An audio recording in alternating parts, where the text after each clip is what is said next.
There's a certain pesticide that is being banned in California that was banned in Hawaii a little bit ago. The EPA won't ban it, but this is an example of people taking the power in their states. All right, so here's what's going on. This is from the Sierra Club.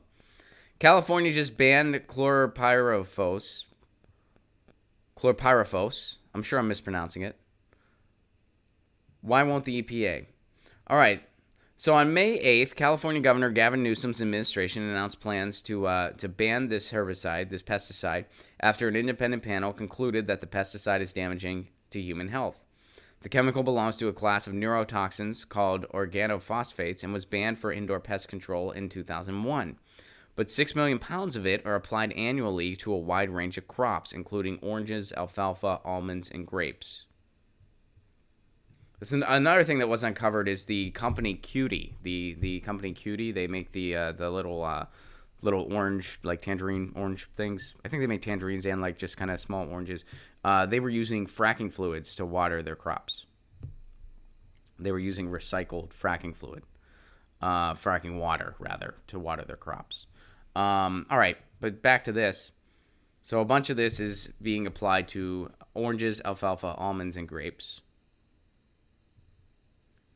And it takes a ton of water for almonds. That's another problem. It takes a ton of water for almonds. But anyway, okay, that it causes neurological damage in humans is hardly news. Studies over the past decade by Columbia University, the University of California at Davis, and UC Berkeley have all found that children whose mothers were exposed to the chemical while pregnant suffer negative effects such as increased rates of autism and attention deficit disorder, as well as lower IQs. In 2015, after its own multi-year review, the EPA also concluded that chlorpyrifos was harmful to human health and recommended that the agency ban it permanently.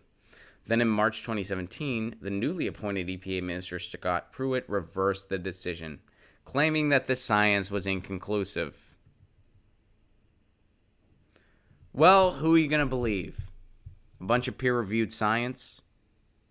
Or Scott Pruitt, who was in bed with a bunch of climate deniers, locks himself in a padded room to count his money. He has a padded room that he locks himself in to make decisions. That was a government expense, by the way. That was your tax dollars at work.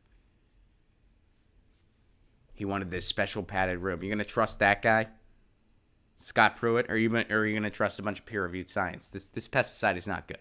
Environmentalists and community groups sued, and in August, the Ninth Circuit Court of Appeals ruled that there was no justification for the EPA's decision, and ordered the agency to reinstate the ban within 60 days. The EPA responded by asking the court to reconsider, and in February, the Ninth Circuit granted the agency request for a rehearing. Last month, the court gave the EPA 90 days to respond to objections over its continued approval and ordered its complete review of comments. In the meantime, California's decision could have broad reverberations. It's the second state to ban the chemical. Hawaii instituted the ban a year ago. But with its enormous output, California is an agricultural juggernaut. The state grows a third of the country's vegetables and two-thirds of its fruits and nuts. The ban has national and international implications. This is according to Menta Chandra, a policy advocate at Pesticide Action Network. There is so much momentum in New York, Connecticut, and Oregon because of this California announcement. And environmental activists in Europe have taken note too. So basically, this pesticide is terrible. We should not be using it. Even the EPA decided that. Then Scott Pruitt came in and he said, oh, we're reversing this. The court said, no, you can't reverse it. They challenged that in court. So now the court's getting, you have to respond to these. So now, right, basically, they're having the tug of war in court. So right now, it's still just kind of in limbo. So the states are acting on their own and they're saying, we're banning this shit. You guys are in limbo. You're saying this ban's reversed. We're not tolerating it. We're banning this in our state. And California said we're banning it. So that is good news. It is good news that California is banning this pesticide. It is good news that Hawaii did something last year. And it's good news that other states are taking notes and are trying to do similar things. Because this is one of those things, like we have to start working on things in our backyard when the federal government is letting us down, which is happening. Which has been happening for a long, long time.